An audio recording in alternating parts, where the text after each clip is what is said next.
하더라. 아멘. 11장까지가 전반부다라고 볼 수 있겠고, 이제 11장 이후에 나오는 그런 구체적인 내용들은 이제 후반부의 내용으로 보여집니다. 그래서 특히 그 전반부 내용에 7인과 7나팔 심판이 등장을 하죠. 그리고 7인 나팔 심판, 7인과 나팔 심판의 특징 중에 하나가 그 6번째와 7번째 사이에 각각 삽입구가 들어가 있다는 것입니다. 그 삽입된 내용이 7장 그리고 오늘 10장에서 등장하는데, 그 7장과 10장에서 등장하는 삽입된 내용은 6개 앞에 심판, 7번째 심판 사이에 등장함으로써 인 심판이든 나팔 심판이든 이 삽입된 내용이 그 심판 내용 전체를 더 강조해주고, 그 심판을 통해 하나님께서 궁극적으로 원하시는 것이 무엇인지 구체적으로 드러내준다는 것이죠. 그래서 요한 예수의 말씀의 구절을 자세히 살펴보다 보면 이 세상 나라들의 심판에 대해서는 이미 구약에서부터 그 선자들에게 하나님 말씀해 오셨던 내용들이 사도 요한에게 보여져서 사도 요한도 구약의 말씀이 구체적으로 이루어지는 환상을 보았다는 것입니다. 그리고 그 심판의 내용들은 어떤 서로 간의 관계적 측면에서 약간의 순서는 가질 수 있지만, 그러나 사도 요한이 본 환상의 내용을 기록한 것이지 각 심판이 그 다음이라는 그 시간적 배열 순서를 갖고 있는 것은 아니라고 성경이 말합니다. 물론 그 심판 다음에 그 심판이 더 가중되고 그 심판 다음에 더 심판이 더 가중되는 그 강도는 볼 수 있지만, 이 심판이 이렇게 나타났기 때문에 다음 심판이 이렇게 나타날 것으로 그렇게 강조되고 있지는 않습니다. 그러나 7번째 심판들만큼은 최후의 심판을 상징함으로써, 그래서 예수 초림, 즉 이 땅에 오셔서 십자가를 지시고 부활하신 그 시간대부터 예수 재림의 그날까지 이 모든 심판의 내용이 공존하고 있다는 것을 우리에게 강조하고 있죠. 특히 그 7장과 11장에서 마치 이 삽입된 내용들은, 먼저 7장에 삽입된 내용들을 보면 하나님의 인침을 받은, 그래서 14만 4천 명, 또 셀 수 없는 많은 큰 무리들, 그런 표현들을 통해서 하나님의 인침을 받은 성도들은 심판 가운데서도 염려하지 말고 오직 하나님만을 경배하며 하나님만을 찬양할 것을 당부하면서, 이제 10장 11장에서 이 삽입 내용은 이제 하나님의 말씀을 취하여 먹고 소화시켜서 그 심판 속에서도 하나님의 예언의 말씀을 전하는 삶, 그 삶을 강조하고 있습니다.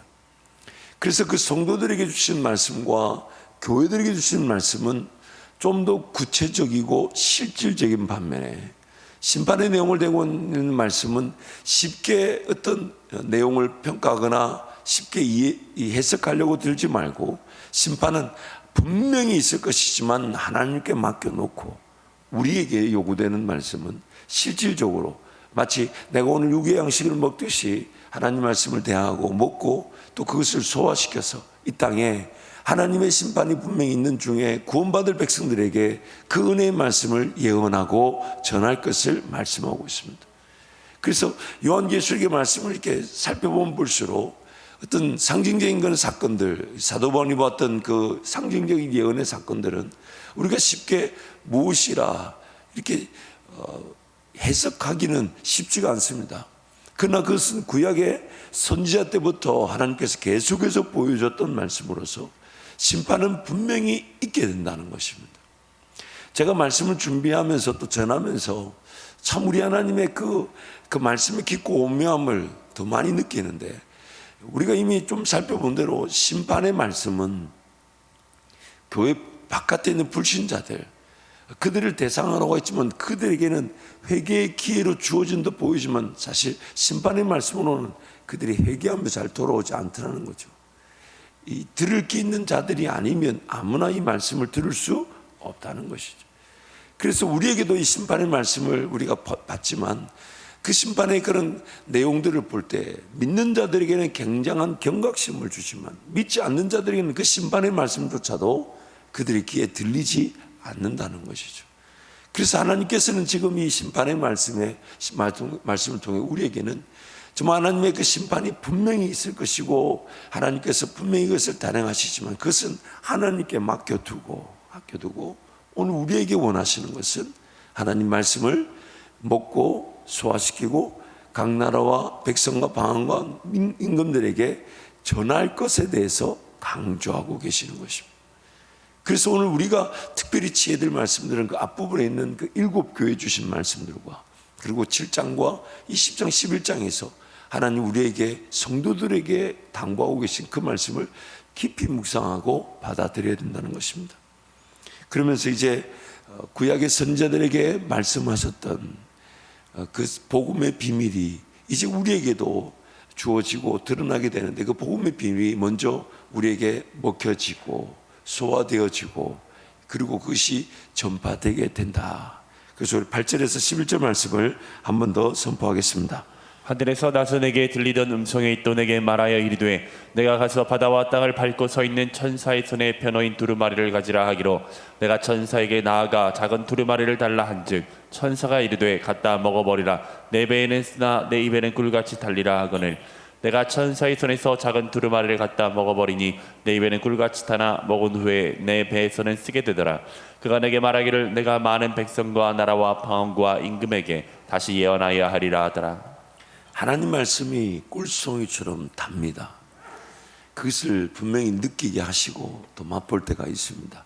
우리의 죄인됨으로 인해서 그 말씀이 말씀으로 와닿지 않는 것이 문제였지, 말씀을 대할 때마다 이걸 좀 더 일찍 깨달았어야 되는데, 이걸 일찍 붙들었어야 되는데, 이걸 일찍 의지했어야 되는데, 이걸 일찍 더 받아 먹었어야 되는데, 그렇게 하나님 말씀이 역사하는 것이죠.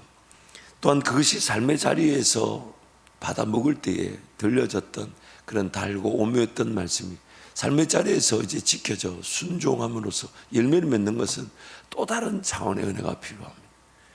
그래서 말씀을 받아 먹을 때, 그래서 예배를 드릴 때마다 나도 이제 말씀대로 살아야 되겠다, 정말 저 말씀대로 순종하며 걸어가야 되겠다. 그 결단하고 다짐하지만 그 결단하고 다짐했던 하나님 말씀이 삶 가운데 이루어질 때는 또 다른 차원의 성령의 은혜가 필요합니다. 마음먹은 대로 잘 되지 않습니다. 물론 내 입으로 되지 않는다는 걸 말하기가 또 불편할 수 있지만, 그래서 하나님 앞에 또 엎드리는 거죠. 하나님 도와주세요. 들리지 않았을 때에도 있었지만 들리게 하시는 게 은혜지만, 들린 것이 또 내 삶 가운데 실천되고 열매를 거두기 위해서는 또 하나님의 은혜가 필요합니다. 하나님 도와주세요. 그러면서 또 달려와 말씀 읽고 묵상하고 예배하고 또 도전받고 또 삶의 자리에 돌아가지만 참 그 삶이 녹록지가 않아요. 그만큼 죄라는 것이 힘이 있고 권세가 있는 것이지만, 그러나 그 과정들을 지나오다 보니까 어느 순간 내가 오늘 이 자리에서 이렇게 예배하고 있고 주님만 바라보고 있고 주님만 의지하려고 하고 주님만 기다려고 하는 이 삶이 변화되어 있지 않습니까? 또 지난날에 정말 변화되지 않았던 시간들이 오늘 이렇게 변화되게 하셨다면 하나님께서 반드시 그 변화의 자리에 우리를 이끌어 가실 것이나, 그러나 하나님, 내가 할 수 있는 범위 내에서 그저 시간이 허비되지 않게 해 주시고 이 변화의 과정이 속히 지나가기를 원합니다. 속히 지나가기, 그런 거룩한 그런 욕심은 우리에게 좀 필요한 것이죠. 무엇보다도 말씀의 역사는 고난과 고통 속에서 피어나는 꽃과 같다 할 수 있습니다. 예수 그리스도 그분이 걸어가신 길을 걸어갈 수 있도록 그분이 말씀으로 우리와 함께 하시는 것이니까, 예수님이 걸어가신 그 길은 부활의 길만 있는 것이 아니죠. 고통과 고난이 없이 부활이 결코 있을 수가 없습니다. 그러므로 말씀이 들려질 때는 나를 살리고 나를 새롭게 하며 나에게 희망과 소망이 되어주지만, 그러나 그 말씀이 내 삶 가운데 역사할 때는 예수 그리스도의 그 고난과 그 고통에도 참여하게 만들어줌으로써 그 고통과 고난 이후에 우리에게 주시는 그 부활의 영광도 누리게 하시니까, 고통과 고난이 없는 그 부활이 없다는 것은 말씀이 오늘 나를 그런 인내의 자리, 연단의 자리, 단련의 자리, 그리고 고통과 고난의 자리에도 우리를 이끌어 가시니, 먹을 때는 정말 달고 오묘했지만은 그 말씀이 소화될 때에는 엄청난 하나님의 은혜가 필요한 것입니다. 그래서 말씀은 신령한 젖과 같이 양식이 되어 성도를 자라게 하고 성장하게 합니다. 그리고 장성한 자들에게는 단단한 음식과 같이 예수와 함께 죽고 예수와 함께 살아나듯 그분의 고난과 고통에 기꺼이 참여하는 자가 되도록 인도하는 것입니다. 히브리서 5장 12절 14절 우리 함께 선포합니다. 때가 오래되었으므로 너희가 마땅히 선생이 되었을 터인데 너희가 다시 하나님의 말씀의 초보에 대하여 누구에게서 가르침을 받아야 할 처지이니 단단한 음식은 못 먹고 젖이나 먹어야 할 자가 되었다. 이는 젖을 먹는 자마다 어린아이니 의의 말씀을 경험하지 못한 자요 단단한 음식은 장성한 자의 것이니 그들은 지각을 사용함으로 연단을 받아 선악을 분별하는 자들이더라. 단단한 음식을 먹어야만이 우리의 삶에 더 분명한 성장이 있을 것인데 우리 영적인 수준이 젖을 먹어야 할 때가 있다는 거죠. 그래서 얼레고 달래죠. 마땅히 먹어야 될 양식인데 그 자식들이 먹으려고 하지 않는다는 거예요. 그러니까 달래죠. 억지로 먹이고 그리고 그래서 제가 우리 둘째 아들 얘기를 몇 번 해드렸지 않습니까? 그러므로 오늘 우리의 영적 상태를 항상 관과해서는 안 됩니다.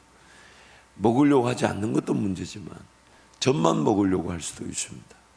듣기 좋은 소리만 들으려고 할 수 있어요. 그러나 하나님은 그런 과정도 있어야 되는 줄 아시지만은 단단한 식물을 먹이기를 원하십니다. 소화하기가 좀 불편해도 그 단단한 식물을 먹을 때에 내가 선악을 지각을 분별할 줄 알며 그래서 그 분별이라는 것 자체가 로마서 12장 말씀에 뭐라고 합니까? 하나님의 선하시고 온전하시고 기뻐하신 뜻을 분별하도록 하라. 이는 너희가 드릴 영적 예배다. 내 삶이 예배가 된다는 것은 하나님의 뜻을 분별할 줄 아는 거죠.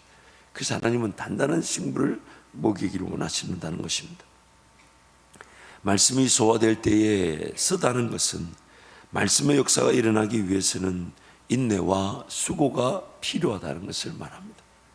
말씀이 소화될 때에 쓰다는 것은 말씀을 취하는 수준에서 말씀이 나를 사로잡는 수준으로 나아간다는 뜻을 말합니다.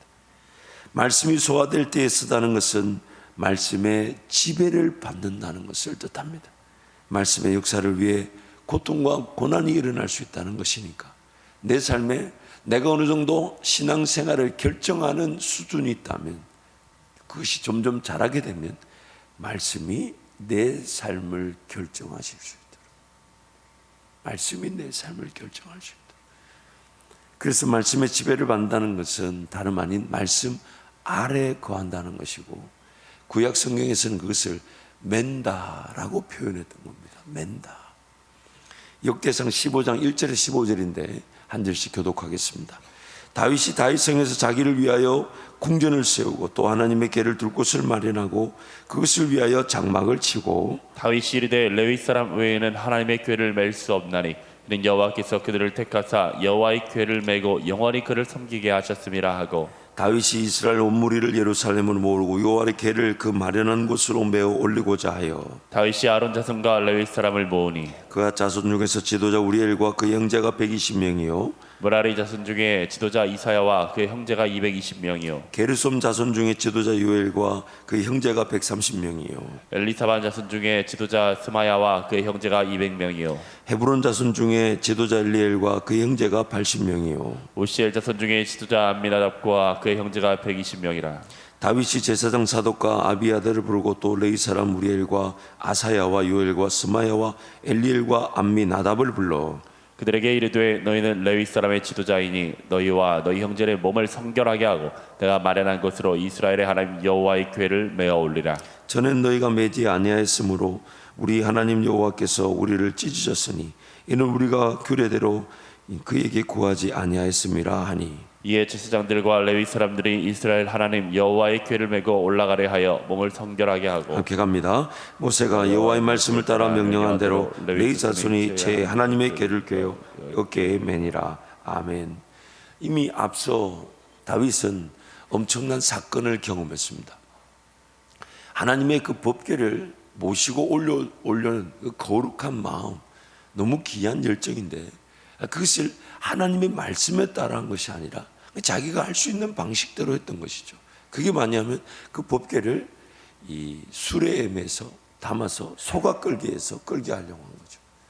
그런데 그 소가 그 법궤를 감당할 수 없어 난리를 치니까 그 법궤가 쓰러지려고 했고, 그 쓰러지려고 하는 그 법궤를 지키려고 우사가 그 법궤에 손을 댔다가 죽임을 당하고 맙니다. 하나님의 그 분명한 말씀을 중심으로 살아가려는 마음이 없지 않습니다.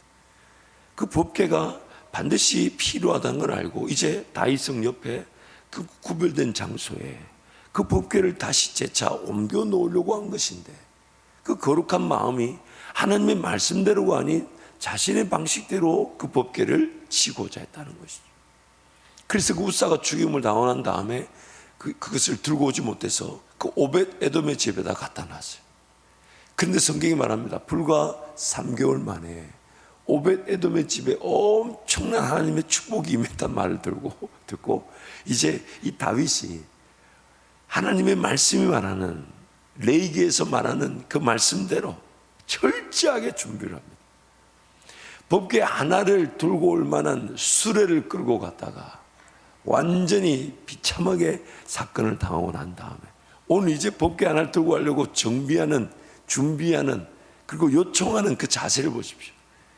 레위 지파 그리고 그 자손 중에서 구별된 자들을 몇백 명씩 불러 모아가지고 그 법궤를 이제 모시러 가는 겁니다. 그리고 말씀이 명한 대로 법궤를 레위 자손이 어깨에 매게 되죠. 그리고 그 법궤를 매기 위해서 사람이 많이 필요했던 거죠. 왜요? 거기서부터 지금 다윗성 옆에 성막까지 얼마나 먼 거리겠습니까? 그러니까 그 레위 자손들을 교대로 매게 한 거죠. 교대로. 그래서 그 법궤를 하나님의 말씀대로 메고 오게 한 것입니다. 말씀은 반드시 사람이 메어야 합니다. 말씀은 반드시 사람이 메어야 합니다. 사람이 매지 않아 발생한 그 사건으로 우사가 죽임을 당하게 되니까, 그래서 다윗은 철저하게 하나님 말씀이 말씀하는 대로 레위 자손들을 통해 법궤를 매게 했던 것입니다. 말씀을 맨다는 것은 말씀 아래 거하는 삶을 상징합니다. 말씀을 맨다는 것은 말씀의 지배 아래 살아감을 뜻합니다. 말씀을 맨다는 것은 삶이 말씀을 맨 것에 가장 우선순위를 두고 기준을 두고, 여러분 생각해 보세요. 오벳 에돔의 집에 방금 전에 우사를 죽였던 법궤가 갑자기 자기 집에 쳐들어왔어요. 다윗이 맡긴 거죠. 어디 갖다 놓을 데 없으니까. 그 오벳 에돔의 집에 법궤가 들어왔다고 하면 생각해 보세요. 자, 상상을 한번 해보세요. 우리 집에 갑자기 뭐가 왔다? 우리 집에 갑자기 뭐가 왔다? 법궤가 왔다. 근데 방금 법궤가 뭐하고 왔다? 사람을 뭐 딴 게 아니라 만지게만 했는데, 그리고 제가 이 상상해보라, 생각해보라, 이걸 한 10번 여러분한테 요청했었어요. 오벳 에돔의 집에 설교를 제가 여러분들 우리 강단에서 정말 10번 이상 한 것 같은데, 오벳 에돔의 집의 사람들의 느낌이 어떨까요? 어떨 것 같아요? 굉장히 반가웠을까요? 아니면 두려웠을까요? 두렵죠. 자식 새끼들 불러가 난리가 났을 겁니다.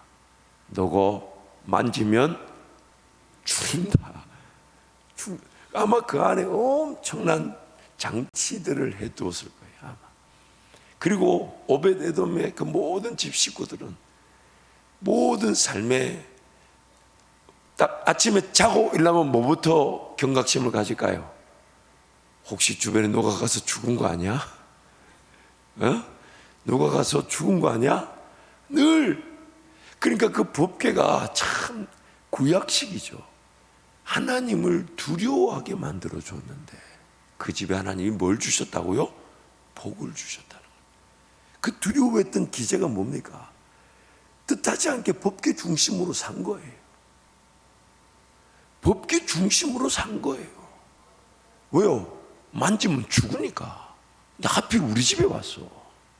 근데 하필 우리 집에 온 그 법궤가 그저 두려워하기만 했는데 복을 하나님이 주셨다. 이것이 오늘 하나님 우리에게 말씀하는 바를 매우 구체적으로 보여주는 그림 아닙니까? 말씀을 맨다는 것은 다름 아닌 삶의 모든 순간에 뭐가 제일 거추장스럽습니까? 제가 그래서 지게를 갖다 놓으려고 그랬죠. 앞에다가 무거운 돌이라는 걸 쥐고 한 번씩 그거 쥐보라고. 여러분 한번 져보세요. 삶의 모든 순간에 내 등에 젖어 있는 그 말씀, 그거를 내가 인정하지 않을 수가 없습니다. 항상 그게 우선이에요. 그게 힘들죠. 그래서 뭘 하고 싶어도 이게 무거운데 저걸 하고 싶은 마음. 그러니까 여러분, 우리의 죄성을 다루기 위해 말씀이라는 것을 메어야 한다는 것으로 우리 죄성이 말씀의 지배를 받게 하는 거죠. 무겁잖아요. 힘들잖아요. 근데 감사한 것은 내가 하나님의 말씀을 지는 것으로 힘을 빼지 않으면 세상 나가 얼마나 죽는 줄 모르고 살겠느냐 이 말이에요. 하나님의 말씀에 내가 지배를 당하지 않으면 내가 펄펄 살아가지고 얼마나 그 펄펄 산 나의 욕심과 정욕이 나를 죽이려고 하겠느냐 이 말이에요. 그래서 하나님께서 지금 십자가를 지듯 하나님의 말씀을 치라고, 그리고 그것을 소화시키라고 그렇게 우리에게 말씀하고 계신 것입니다. 그래서 말씀을 맺는 것은 말씀의 이끌림을 받는 것을 뜻합니다. 항상 그 말씀을 먼저 생각해야 되고, 먼저 배려해야 되고, 먼저 기다려야 되고. 왜요? 이미 내 등에 짊어져 있잖아요. 내 등에 짊어져 있으니 그 말씀의 지배를 이미 당하고 있으니 그 말씀의 지배를 당하고 있는, 즉 메고 있는 것으로 삶을 살아가는 모든 것이 결정되어져야 한다는 것입니다. 말씀을 맨다는 것은 부담스럽고 무겁고 힘들 수 있지만 말씀을 매지 않음으로 인한 죄의 지배 아래 있는 것보다 훨씬 안전합니다. 안전합니다. 그래서 예수님이 이렇게 얘기하셨죠. 마태복음 11장 말씀 함께 선포합니다. 수고하고 무거운 짐진 자들아 다 내게로 오라. 내가 너희를 쉬게 하리라. 나는 마음이 온유하고 겸손하니 나의 멍에를 메고 내게 배우라. 그리하면 너희 마음이 쉼을 얻으리니 이는 내 멍에는 쉽고 내 짐은 가벼움이라 하시니라. 예수님이 수고하고 무거운 짐자들 불렀을 때 그 수고하고 무거운 짐들이 뭡니까? 얼매기 쉬운 죄들과 무거운 인생의 짐들. 결국 내가 말씀의 집에 말씀을 메고 말씀 안에 거하지 않다 보니까 다른 무거운 짐들이 생겨나게 되는 겁니다. 더 무거워져 버렸죠. 그게 얼마나 무거운지 마땅히 따라야 될 예수 따르는 길, 생명의 길조차 관심도 없게 만들었습니다. 왜요? 인생의 짐, 무거운 짐, 죄의 짐을 지다 보니 거기서 힘이 다 빠져버려가지고 주님을 바라볼 만한 힘조차 남지 않아 버렸어요. 그래서 죄와 허물로 죽었다라고 말하는 것이죠. 그런데 이제 역으로 우리를 자유케 하는 예수님의 방식은 말씀의 지배 아래 거하여서 말씀을 지고 말씀을 메고 살아갈 때 처음에는 그게 부담스러우나 나중에는 그 짐이 나를 자유하게 하는 짐임을 알게 해야 되는 거예요. 내 짐은 쉽고 내 짐은 가볍다. 그래서 나의 멍에를 메고 내게 와서 배우라. 그래서 정작 지어야 될 짐이 말씀인데 우리 말씀을 지지 않고 살아가더니 죄가 우리의 짐이 되어버리죠. 죄가 우리의 짐을 만들어버리죠. 그래서 지금 주님은 바꾸려고 하는 겁니다. 주님의 짐을 지는 것으로, 주님 나라를 위해 살아가는 것으로, 먼저 그 나라와 그를 위해 살아가면 나머지 먹고 마시고 있는 그 이방인들이 구하는 것은 주님이 더하여 주신다고 하시니까 더하여 주신다. 그래서 그러나 먼저 그 나라와 그 일을 구하는 것도 헌신이 필요하고 수고가 필요하니까 짐을 지는 듯처럼 보이지만 죄의 짐에서 자유할 수 있는 짐이며 그 짐은 짐은 질수록 더 쉽고 더 가벼운 짐으로 주님을 따를 수 있게 만들어 주는 것이죠. 그래서 주님은 지금 주님의 짐을 지라라고 말하는 겁니다. 여러분, 종종 인생의 어려움을 당하는 성도들 만날 때마다 제가 이렇게 부탁합니다. 교사를 좀 해보시고, 목자를 좀 해보시고, 선교지도를 나가보시고, 안 된다 하지 마시고 그걸 놓고 기도해서 그 일을 맡아보십시오.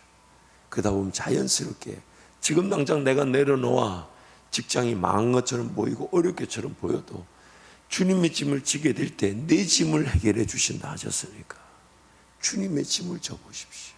주님의 짐을 져보십시오. 영혼들을 사랑하고 복음을 전하고 섬겨보고 식사 대접해보고 뭐든지 주어지는 기회들을 섬겨보십시오. 주님이 내 짐을 내려놓게 만들어 주신다 하시니까. 그래서 여호수아 3장 14절 17절 약속의 땅에 들어갈 때 우리 함께 말씀을 선포합니다. 백성이 요단을 건너려고 자기들의 장막을 떠날 때에 제사장들은 언약궤를 메고 백성 앞에서 나아가니라. 요단이 곡식 거두는 시기에는 항상 언덕에 넘치더라. 궤를 맨 자들이 요단에 이르며 궤를 맨 제사장들의 발이 물가에 잠기자 곧 위에서부터 흘러내리던 물이 그쳐서 사르단에 가까운 매우 멀리 있는 아담 성읍 변두리에 일어나 한 곳에 쌓이고 아라바의 바다 여매로 향하여 흘러가는 물은 온전히 끊어지매 백성이 여리고 앞으로 바로 건널세.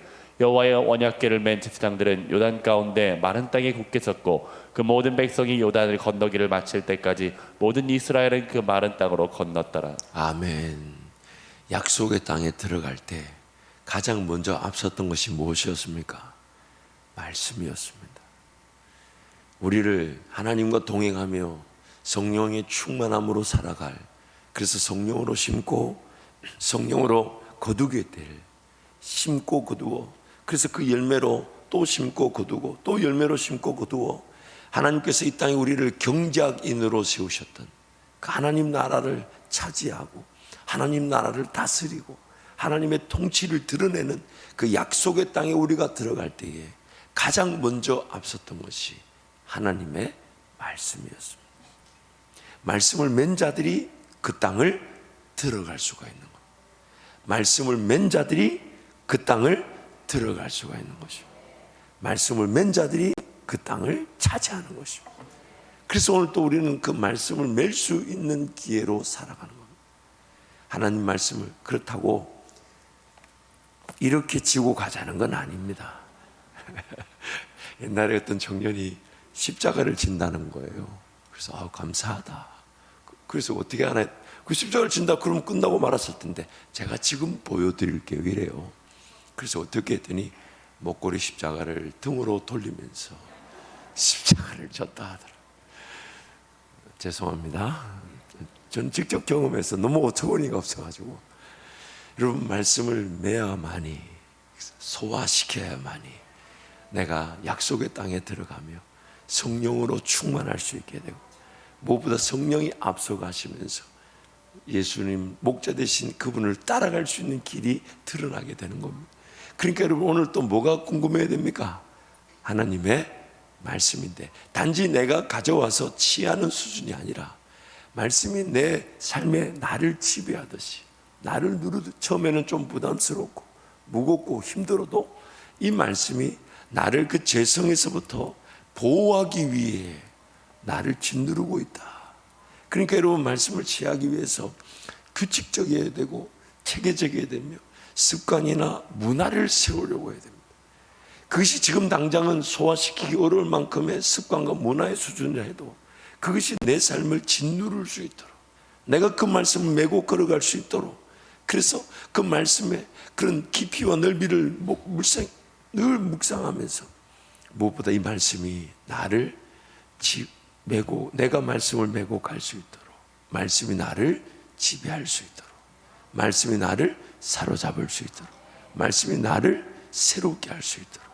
그래서 여러분도 오늘 또 그런 시간들을 구별하면 좋죠. 내가 어느 시간에 말씀을 좀 더 깊이 묵상해 볼까? 어느 시간? 그 주중의 시간, 일하는 시간에 말씀 묵상의 시간이 여의치가 않아서 그 아쉬움에 토요일, 그래 내가 오전에 성경책만 딱 들고 그런 좀 좋은 장소 있잖아요. 가까운 어떤 카페나 여러분만의 공간을 만들어 놓고 시간을 계획해 놓고 거기 가서 오늘은 마태복음을 한 권을 읽어야 돼요. 왜냐하면 너무 웃기는 일이죠. 사랑의 편지인데, 사랑의 편지 이만큼 받았는데, 그래서 사랑하는 사람한테 받았어요. 마땅하겠죠. 사랑하는 사람한테 받았으니까 사랑의 편지겠죠. 받았는데 이만큼 받았는데 오늘 한 장 읽고 내일 읽어야지. 이상하지 않아요? 이 연애를 안 해봐서 여러분 웃음도 안 나오실 수가 있는데 너무 웃긴 얘기죠. 사랑하는 사람한테 받았는데 그걸 궁금하지가 않다면 내가 잘못된 거 아닙니까?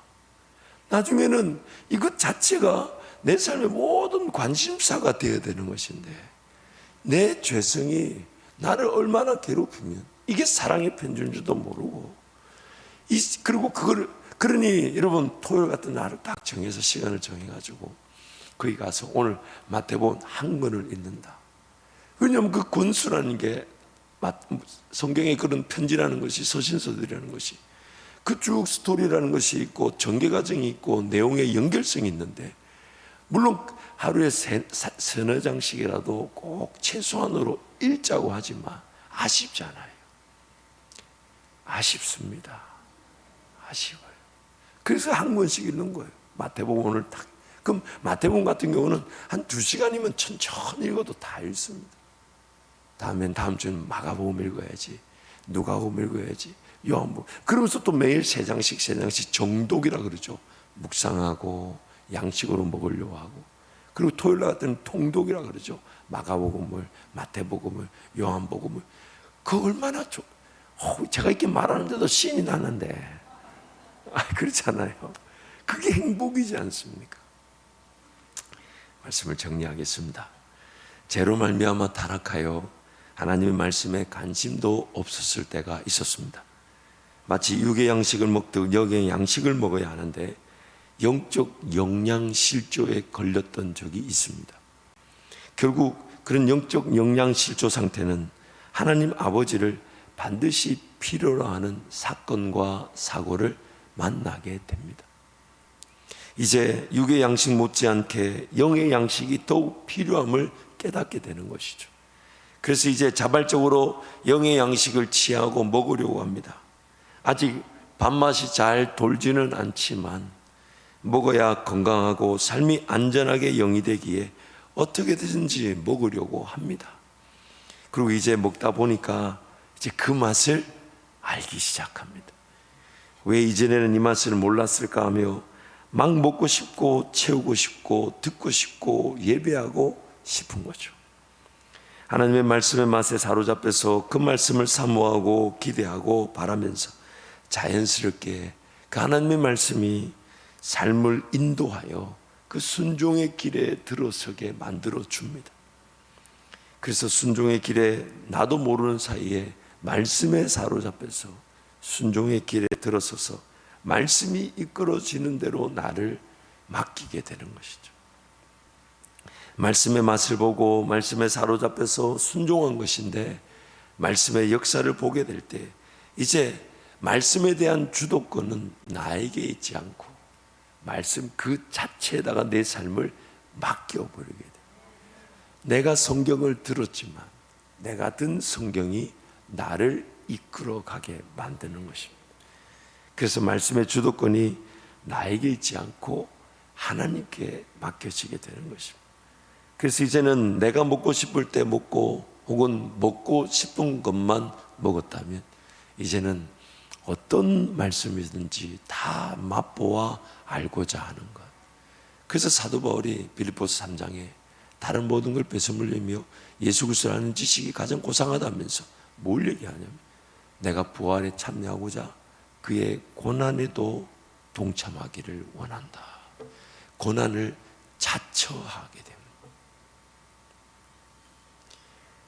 그래서 이제 어떤 말씀이든 양식의 수준을 넘어서서 양식으로 내가 양식을 만들어내는 수준에 이르게 됩니다. 내가 먹은 것이 누군가를 또 먹일 수 있게 되는 것이죠. 최종적인 단계는 말씀을 읽고 듣고 지키는 수준을 넘어서서 말씀 자체를 지고 따르듯 말씀 앞에서 자신의 삶을 발견하고 인내함으로 말씀이 앞서 걸어갈 수 있도록, 말씀이 앞서 걸어가실 수 있도록 말씀이신 예수님이 진정한 목자가 되는 것입니다. 그럼 여러분, 말씀을 소화한다는 것은 말씀의 지배 아래 거한다는 것을 말합니다. 말씀을 매는 것을 말합니다. 말씀이 나를 사로잡는 것을 말합니다. 그러므로 오늘 또 여러분, 말씀 맛을 맛보기를 축복하며 또한 말씀을 더욱 사모하되 말씀 아래 거하는 오늘 매일매일의 삶이 되시기를 축복합니다. 찬송하겠습니다.